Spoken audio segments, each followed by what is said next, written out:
This is Gida Madara Bypass, also known as Gongong, a popular street in Maiduguri, especially because of the local ranch where people from different parts of the city come to buy fresh milk. That was all 22-year-old Hawa wanted to do on that fateful evening when she was accosted by a stranger whom she simply ignored.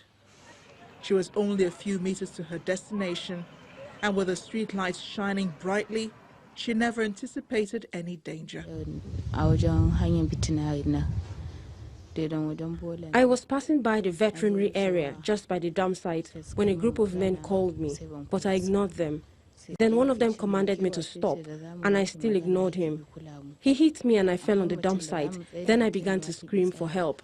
He told me I was wasting my time because according to him, all the people there were his friends. And that's exactly what happened. Initially, it was one person, then 4 others came, and they became 5. Then we started to struggle. A tricycle rider who saw us stopped and tried to help me, but he was overpowered by the men, so he backed off.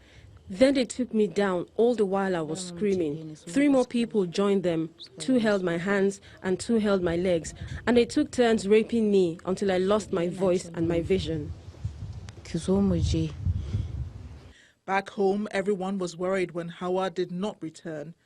Her foster family was thrown into panic when the search for her yielded no results. Everybody was worried in the house, but there was nothing we could do. Early morning, I got a phone call from the police. They said they want my attention at, I don't know, Gongi side. I can't remember the name of the police station. So I went there and I saw her. 4 weeks after, there are no traces of the rapists, and Hawa is still traumatized to step out of her home for fear of unknown danger. The Borno State Commissioner for Police has ordered the Criminal Investigation Department and the Bulabulin Division, where the case was reported, to intensify manhunt for the 8 suspected rapists. I assure you, I will go down to find out 8 at least. One can be identified, and if there is any of such a incident from that area, I will make sure that the victim in this situation is called upon to see if that can be identified. The Borno State Ministry of Health runs a center in the Umaru Shehu Hospital called Nelawa Center. It helps survivors of sexual assault establish evidence, access counseling and treatment.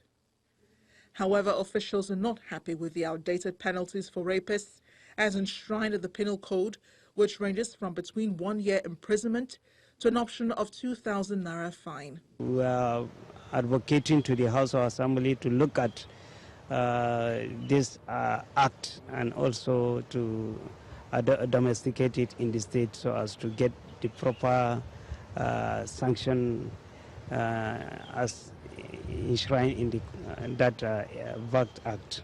The alarming cases of sexual assault in IDP camps and the city of Maiduguri and several advocacy discussions have still not convinced the Borno State House of Assembly to domesticate the VAPA laws on rape and sexual assault presently functional in the FCT.